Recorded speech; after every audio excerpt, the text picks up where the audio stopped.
Hi everybody. I truly hope all of you are doing wonderful.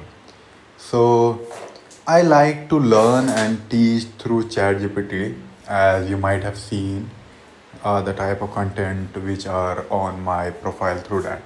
So, let's start with the basic. So, at the basic, at the core, we need to understand while we are learning about Python, we need to understand variables and data type.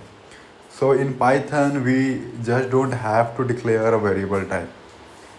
Okay. So the thing is, in many language, you have to write that int a equal to this, or where a equal to this, right? For like if you wanna define a character or something like that. But in Python, it is sorted. You do not need to do this thing. But again, there are like uh, things where you can make it type constraint, right? But yeah, in Python you can do this thing directly. So in Python you don't need to declare a variable type, you just need to assign a value and Python figures out. Okay, so Python is smart, it figures it out on its own. All right, so let's understand this.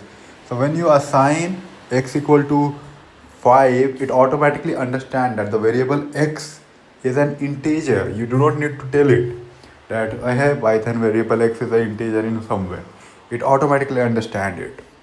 And when you do y equal to 3.14, it automatically understand that it's a float, it's a decimal number. Similar with string, which is text. If you assign a string value with code, it understand. And if you write true or false, it understand that it's a boolean. Hope this part is very clear.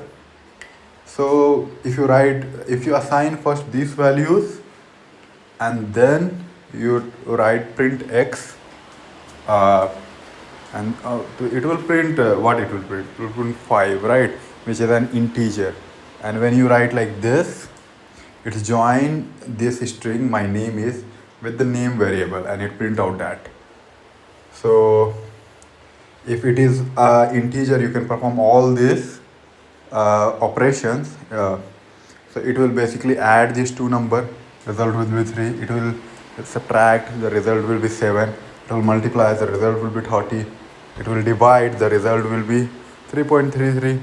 It will divide and round it out, the result will be 3. And it will calculate the modulus, which is a remainder. So let's say you divide 10 by 3, what is the remainder?